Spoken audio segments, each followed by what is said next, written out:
जे building blocks असतात बॅक्टेरियाला survive करायला folic acid लागतं आणि त्याच्यामधून तो जे न्यूक्लिक ऍसिडमध्ये त्याचे जे बिल्डिंग ब्लॉक्स असतात ते बनवायला folic acid is very essential to survive to get survival. So sulfonamide काम कैसा करता है, how sulfonamide work, that we have to see first. Sulfonamides में ऐसा बहुत ज्यादा कुछ नहीं है कि इसके ऊपर बहुत क्वेश्चंस आएंगे, बट एमसीक्यू में एक आधी एमसीक्यू या फिर वाइवा में एक आधी क्वेश्चन पूछ सकते हैं. सो आपको एक ब्रीफ नॉलेज चाहिए, इसके बहुत डीप में जाने की जरूरत नहीं है, because this is the outdated drug, not so called outdated drug, but it is not too frequently prescribed because इसके साइड इफेक्ट्स बहुत ज्यादा होते हैं. गवर्नमेंट हॉस्पिटल में जो अभी भी काम कर रहे हैं तो सेप्ट्रान नाम का ड्रग अभी भी पेशेंट को दे रहे हैं. Septran is very favourite drug in government settings. Sulfonamide interfere with the folic acid synthesis by preventing the addition of para-aminobenzoic acid (PBA) into the folic acid molecule. इसको एकदम easy करके लेते हैं. What is sulfonamide do? How sulfonamide works? Sulfonamide क्या करेगा? Interfere with the folic acid synthesis. ये हमको मालूम है क्योंकि this is the category of folic acid synthesis inhibitors. तो folic acid synthesis inhibitors मतलब folic acid को बनने से रोकेगा. कौन रोक रहा है? Sulfonamide. एक सेकंड, कॉल है. हेलो. हेलो. हाँ. Good afternoon. हाँ. सर वो आपसे कुछ पूछना था. किस बारे में? सर वो जीबीएस की जो बीमारी है आप ट्रीटमेंट करते हैं? एक बजे आधा घंटा में फोन करेंगे, लेक्चर में था मैं आपको कॉल बैक करता हूँ. हाँ.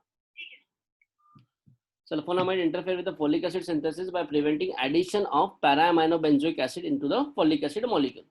ठीक है, ये क्या करता है? सल्फोनामाइड क्या करता है? फॉलिक एसिड को बनने के लिए para amino benzoic acid essential होता है. सल्फोनामाइड इसको पैरा अमाइनो बेंजोइक एसिड को नहीं बनने देता. तो how it works will see. Two competing for the enzyme dihydropteroate synthesis. इसका पूरा चार्ट है, आपको अभी नहीं समझ में आएगा, बट सिर्फ इतना याद रखना है इसमें कि सल्फोनामाइड फोलिक एसिड के सिंथेसिस को रोकता है. वाइवा में पूछा, वन लाइन बताओ. And it is a broad spectrum affect gram positive and many gram negative bacteria. ये ब्रॉड स्पेक्ट्रम है. ग्राम पॉजिटिव और ग्राम नेगेटिव बैक्टीरिया दोनों को दोनों के लिए सेंसिटिव है. टॉक्सोप्लाज्मा एंड प्रोटोजोल एजेंट्स की. This is the bacteriostatic. अगर आप सल्फोनामाइड प्लेन देते हो तो इट इज बैक्टीरियोस्टैटिक, बट ये अगर ट्राइमिथाप्रिम के साथ दिया जाए, act synergistically and become bactericidal in combination with diaminopyrimidines, that is trimethoprim. जो अपना ये आता है ना सिप्ट्रान का आता है, उसमें कॉम्बिनेशन होता है सल्फामेथेक्साजोल प्लस ट्राइमिथाप्रिन. तो ये कॉम्बाइंड ड्रग आता है by the name of Septran. तो इन दोनों को कॉम्बिनेशन करके दो तो इट इज बैक्टीरिसाइडल. सिर्फ सल्फोनामाइड अगर दिया तो ये बैक्टीरियोस्टैटिक से. ये इंपॉर्टेंट है, तो थोड़ा इसको याद कर लेना, लिख लेना. ग्राम पॉजिटिव ग्राम नेगेटिव दोनों के ऊपर काम करता है. तो विल सी ये वर्क कैसा करता है. देखो जो मैंने अभी कहा ना, this is a para amino benzoic acid. Para amino benzoic acid plus glutamic acid plus pteridine, इन सबका ये सारी चीजें, ये तीनों चीजें इंपॉर्टेंट है फोलिक एसिड को बनाने के लिए. बहुत इजी तरीके से इसको मैं आपको बताऊंगा, बाकी कुछ मत करना, सिर्फ इसको याद रखना कि ये काम कैसा करता है. Very easy. पहले पढ़ लेंगे. Bacteria synthesize their own folic acid, Fa folic acid, of which PABA is a constituent. Bacteria खुद का फोलिक एसिड बनाता है, किससे? पाबा से. And is taken up from the medium. Sulfonamide are structural analog of PABA. देखो sulfonamide क्या है? Structural analog of PABA. वो पाबा के जैसा ही दिखेगा. तो बैक्टीरिया क्या करेंगे? Instead of PABA they took a sulfonamide. inhibit bacterial folate synthesis and formation of folate get inhibited.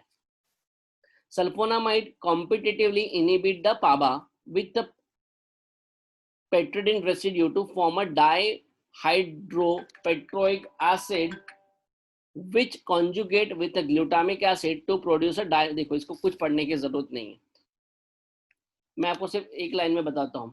देखो इतना बोलना है या फिर इतना लिखना है आपको. PABA para amino benzoic acid is essential for the folic acid synthesis. Sulfonamide is the structural analog of PABA. तो सल्फोनामाइड के आने से क्या होगा, ये जो नीचे की पूरी प्रोसेस है वो नहीं होगी। ये डाईहाइड्रोपायरोएट सिंथेसिस है, जो एंजाइम है डाईहाइड्रोपेट्रोएट सिंथेसिस, ये एंजाइम और पाबा मिलके नीचे की प्रोसेस करते हैं। अगर सल्फोनामाइड अगर आ गया बीच में तो ये सारी की सारी प्रोसेस नीचे की नहीं होगी। बस इतना ही बोलना है। Normally bacteria required para amino benzoic acid, but when we give sulfonamide तो पेशेंट के बॉडी में सल्फोनामाइड रहेगा। Sulfonamide is the structural analog of the PABA, वो स्ट्रक्चरल एनालॉग है पाबा का। तो सल्फोनामाइड कॉम्पिटिटिव इनिबिटर्स है। तो सल्फोनामाइड रहने से बैक्टीरिया सल्फोनामाइड को लेंगे instead of PABA, and folic acid का सिंथेसिस नहीं होगा। बस इतना आपको अपने मन से लिखना है, या फिर कॉपी में आप अपने लैंग्वेज में लिख लो, उसी को एक्सप्लेन करना। कोई पूछेगा नहीं, just for the general knowledge कि फोलिक एसिड को कैसे बनने से ये रोकता है। ये फर्स्ट स्टेप को दिस इज, अगर ये सल्फोनामाइड नहीं है, सपोज सल्फोनामाइड नहीं दिया, तो दिस इज द स्टेप जिससे tetrahydrofolic acid, this is the tetrahydrofolic acid is the folic acid, इसी को फोलिक एसिड बोलते हैं। And this is the tetrahydrofolic acid जो डीएनए बनाने के काम में आता है। Okay, this is the step of formation of tetrafolic acid या फोलिक एसिड। हमारा सल्फोनामाइड ये रिएक्शन को यहीं पे ब्लॉक कर देगा। Okay, mechanism of action sulfonamide structural analog of PABA, जो मैंने कहा structural analog of PABA, inhibit bacterial folate synthesis to form folic acid. बस ये 2 लाइन लिख देना, आपको पूरे मार्क मिल जाएंगे। स्ट्रक्चरल एनालॉग वर्ड इंपॉर्टेंट है पाबा का, और inhibit bacterial folate synthesis, folate बोलो या फोलिक एसिड बोलो एक ही बात है, bacterial folate synthesis to form of folic acid. Sulfonamide competitively inhibit union of PABA with tridine residue to form a dihydropyroic acid which conjugate with the glutamic acid to, इतना कुछ लिखने की जरूरत नहीं। देखो, दिस इज द डायग्राम, ये flow chart है, ये भी आप बना सकते हो। डायहाइड्रोपेरिडीन प्लस पाबा, ये डायहाइड्रोपेरिडीन प्लस पाबा डायहाइड्रोपेरिक एसिड सिंथेसिस के साथ बना के ये नीचे की साइकिल्स करते हैं। बट यहाँ पे बीच में अगर सल्फोनामाइड अगर आ गया तो सल्फोनामाइड के आने से नीचे की फोलिक एसिड को बनाने की प्रोसेस रुक जाएगी। This is the work of sulfonamide. Sulfonamide देने से वो यहाँ पे ब्लॉक करेगा। अगर हम लोग ट्राइमिथाप्रिन का कॉम्बिनेशन जब देते हैं तो ट्राइमिथाप्रिन इसको यहाँ पे ब्लॉक करेगा। ठीक है, डायहाइड्रोफोलेट रिडक्टेज। ठीक है, बस इतना ही याद रखना है आपको कि सल्फोनामाइड कहाँ पे काम करता है और ट्राइमिथाप्रिन कहाँ पे काम करता है। ये फोलिक एसिड सिंथेसिस बनने की जो प्रोसेस है, जो पाथवे है, उसको ब्लॉक करता है। फिर सल्फोनामाइड का क्लासिफिकेशन, सल्फोनामाइड में इतना कोई पूछेगा नहीं और आज तक कभी क्वेश्चन आया भी नहीं है। Sulfonamide short acting, intermediate acting, long acting and special purpose sulfonamide. तो इसमें जो हम लोग यूज करते हैं, this is the intermediate acting, this is the sulfamethoxazole, जो मोस्टली होता है सेप्ट्रॉन में, सल्फामिथेक्साजोल। एंड जो स्पेशल पर्पस है, this is the silver sulfadiazine, जो ऑइंटमेंट आते हैं बर्न में यूज करने के लिए, this is the topical one. बस 2 चीजें इंपॉर्टेंट है। Then, क्लासिफिकेशन सेम क्लासिफिकेशन है। Inhibitors of the folate synthesis, folate synthesis को रोकने के लिए दिस इज द एक इंपॉर्टेंट है silver sulfadiazine. Inhibitors of the folate reductase reduction, folate inhibition of the folate reduction is the trimethoprim, जो मैंने बताया था डायग्राम में। कॉम्बिनेशन में जो सिप्ट्रान की गोली आती है, ट्राइमिथाप्रिन प्लस सल्फामिथेक्साजोल, जिसको कोट्रामेक्सोजोल भी है, एंड जो बैक्ट्रिम के नाम से भी आती है। यूरिनरी ट्रैक एंटीसेप्टिक्स में nitrofurantoins. Okay, pharmacokinetic, most sulfonamides are readily absorbed in a GIT tract and reach maximum concentration in the plasma 4 to 6 hours. Risk of sensitization and allergic reaction, बहुत ज़्यादा पेशेंट को reaction आती है sulfur drugs की। Sulfur reaction बहुत dangerous होती है. The drug pass into inflammatory exudate and cross the placental and blood brain barriers. They are metabolised mainly in the liver. इतनी ही चीजें फार्माकोकाइनेटिक्स में मोर देन इनफ है. अगर आया तो बहुत रेयरली पूछते हैं, बट है सिलेबस में, इसलिए पढ़. एमसीक्यू आ सकता है कि फोलिक एसिड सिंथेसिस इनहिबिटर्स कौन सा है. Answer is sulfonamides. Sulfadizine rapidly absorbed orally and rapidly excreted in urine. It is 50% plasma protein bound to 20 to 40% acylated. Good permeability in the brain and CSF. ये हर एक का है. सल्फाडाइजिन, सल्फामिथेक्साजोल आप पढ़ लेना. सल्फामिथेक्साजोल अकेला काम नहीं करता. It used in combination with trimethoprim, that is a Septran, जिसके बारे में आपको बोल रहा था. Dose 1 gram BD for 2 days, then 0.5 gram BD use कर सकते हो. मैंने आज तक कभी दिया नहीं किसी patient. Clinical use of the sulfonamides कहाँ कहाँ पे यूज होता है. Combined with the trimethoprim, it is cotrimoxazole for pneumocystis carinii, combined with the pyrimethamine for a drug resistance malaria for toxoplasmosis. ठीक है, पायरामिथामाइन के साथ सल्फोनामाइड्स का कॉम्बिनेशन होता है जो मलेरिया में या टॉक्सोप्लाज्मोसिस में यूज होता है. An inflammatory bowel disease and as an anti inflammatory drug for infected burn, silver sulfadizine given for some sexually transmitted diseases like trachoma, chlamydia and chancroid में भी सल्फोनामाइड्स यूज करते हैं. But इससे भी अच्छे ड्रग आए हुए हैं, तो दिस नो वन प्रिस्क्राइब्ड. सिर्फ जो बर्न के लिए सिल्वर सल्फाडाइजिन है वो याद रखना, वो भी सल्फर ड्रग है जो टॉपिकल एप्लीकेशन के लिए आता है. For respiratory infection, for acute urinary tract infection, ocular infection, आंखों के लिए भी अच्छा है. 10 to 10% cheap alternative in trachoma inclusion conjunctivitis में भी ये यूज करते हैं. बट अभी इसमें भी बहुत अच्छे अच्छे आए हुए ड्रग, तो that is used. For streptococcal pharyngitis and gum infection में भी sulfonamides can be used. Adverse effect, nausea, vomiting, epigastric pain, crystalluria, dose related hepatitis, hypersensitivity, Steven Johnson syndrome, ये मोस्ट इंपॉर्टेंट है. Steven Johnson syndrome, exfoliative dermatitis बहुत patient को होता है, neutropenia and other blood dyscrasia, इसमें adverse effect ही ज्यादा important है. Kernicterus in newborn prematures. These are the very high side effect, adverse effect, तो थोड़ा सा यूज नहीं करना ज्यादा अच्छा है. Cotramazole, a fixed dose combination of a trimethoprim and sulfamethoxazole is called cotramazole. Half-life 10 hours, concentration ratio sulfamethoxazole 20 and trimethoprim 1, 2:1 ratio का tablet आता है. Trimethoprim is metabolized in liver and excreted in urine.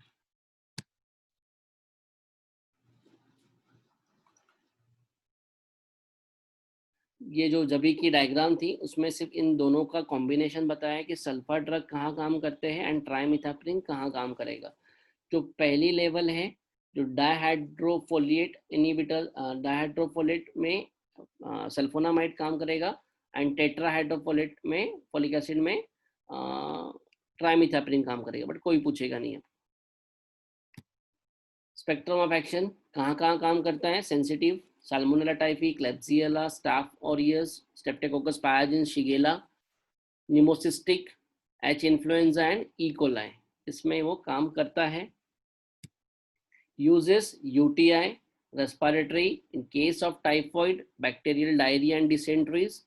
Used in a case of severe pneumonia, in a neutropenic AIDS patient caused by pneumocystic Virovi. Chancroid, it is an alternative to penicillin used in a septicemias and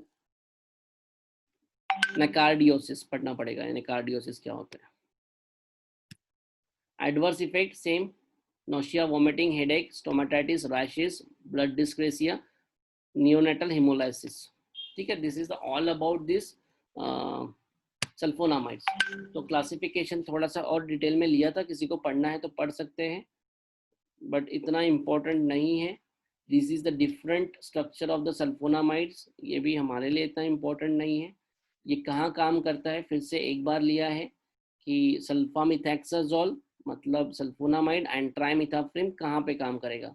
जो मैंने कहा था सल्फामिथैक्साजोल MCQ में आया तो die हाइड्रोफोलिक acid पे सल्फामिथैक्साजोल and tetrahydrofolic acid पे ट्राइमिथाप्रिम।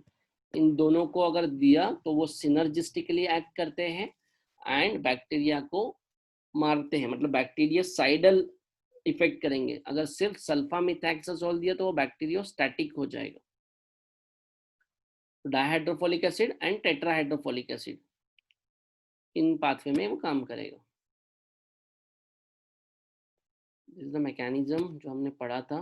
देखो सपोज ये बैक्टीरिया है, कोई ड्रग नहीं दिया तो दिस इज द ग्रोथ।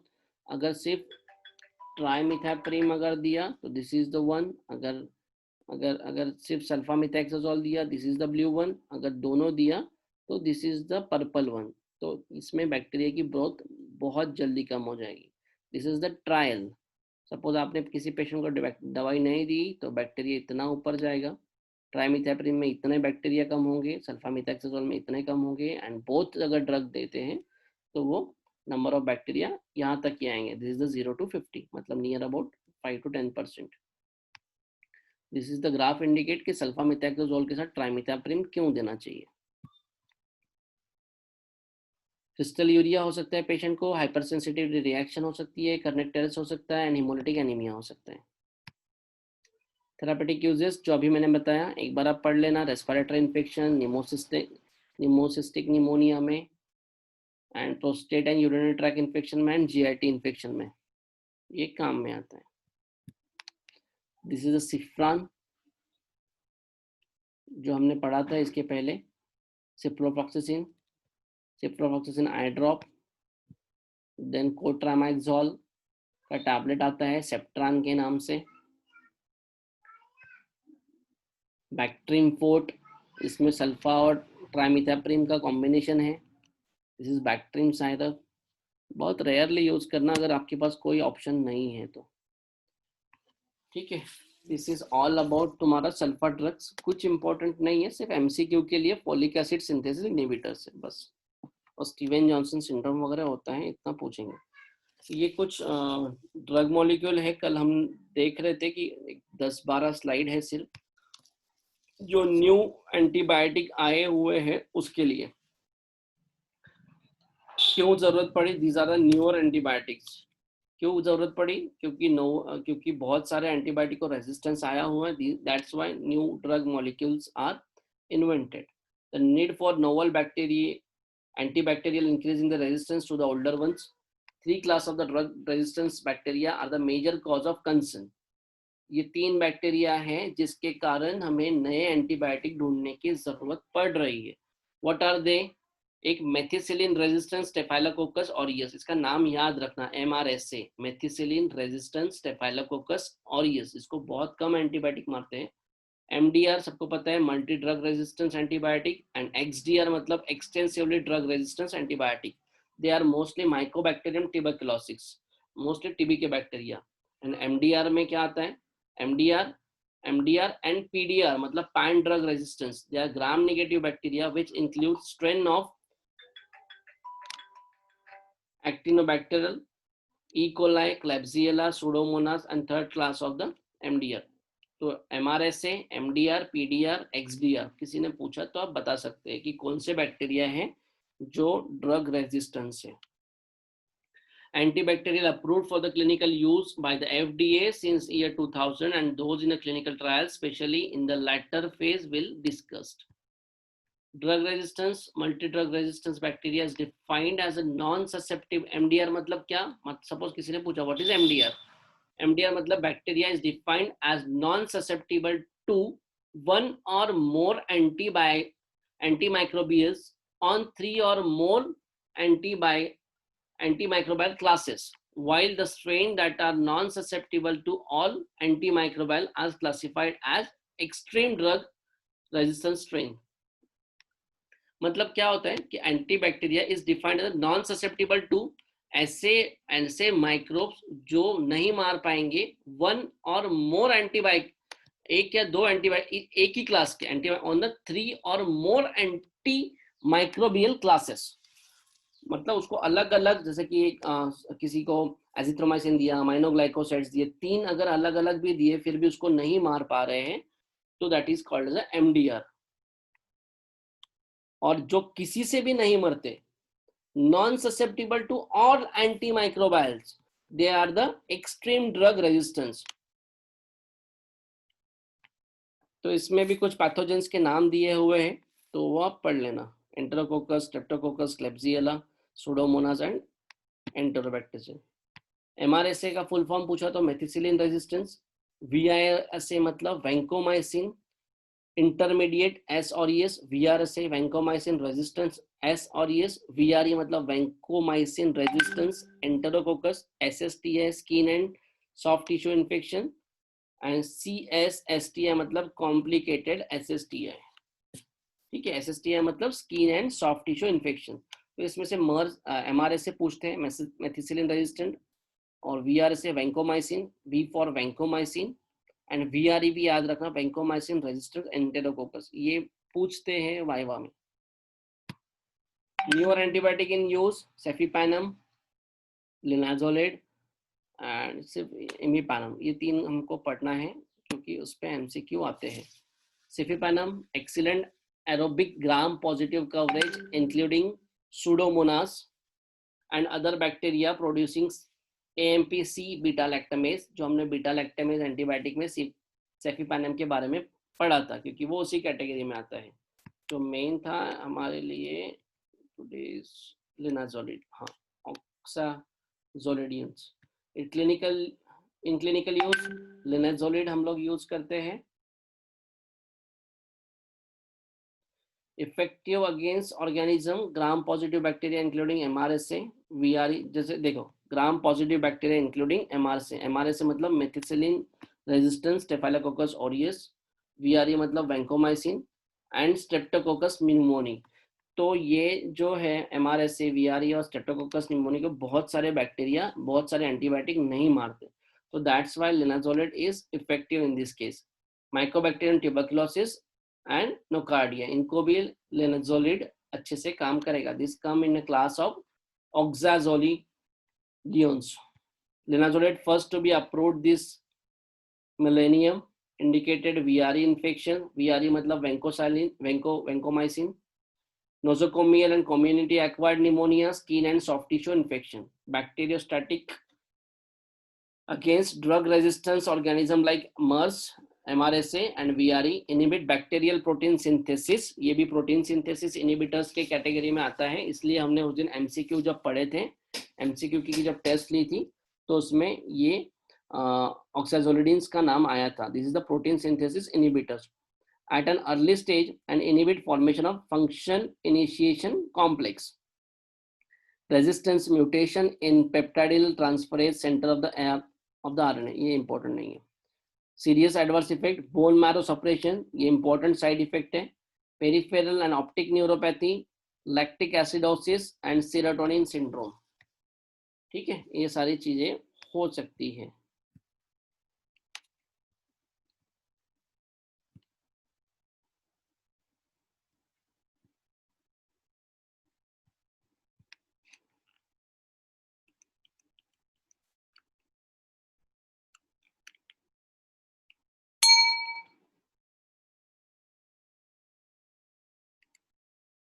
ये लिनाजोलिड के बारे में एक और, linezolid is reversibly inhibitors of the MAO enzyme may lead to the cheese reaction with the food containing tyramine। Food चीज रिएक्शन के बारे में हमने वहां पे पढ़ा था protein acid protein synthesis inhibitors में।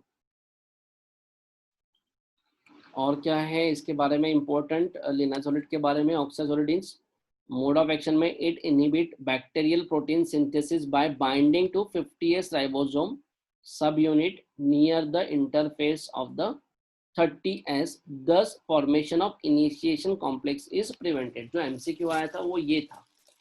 ठीक है, ये क्या करता है, ऑक्साजोलिडिन्स क्या करते हैं, एक तो इसमें MCQ आ सकता है ये कि मिथिसिलिन रेजिस्टेंस या वैंकोमाइसिन के लिए रेजिस्टेंस जो बैक्टीरिया उसमें काम करेगा, और कहाँ पे बाइंड करेगा, protein acids protein synthesis inhibitors है, हमको ये पता हो गया. Binding to the 50s ribosome subunit, 50s ribosome subunit जो ऊपर का है, near the interface with the 30s, जो 50s और 30s जहां पे ज्वाइन होते हैं वहां पे दस formation of initiation complex is prevented. तो इनिशिएशन कॉम्प्लेक्स ही ये बनने नहीं देता 50s और 30s का. This is the important one. बाकी कुछ नहीं है इसमें, इतना इम्पोर्टेंट नहीं है, जस्ट एक एमसीक्यू के लिए आपको पूछ सकते हैं. Okay, this is all for the today. Next time हम लोग देखेंगे कि क्या है, कौन से एंटीबायोटिक बचे हैं.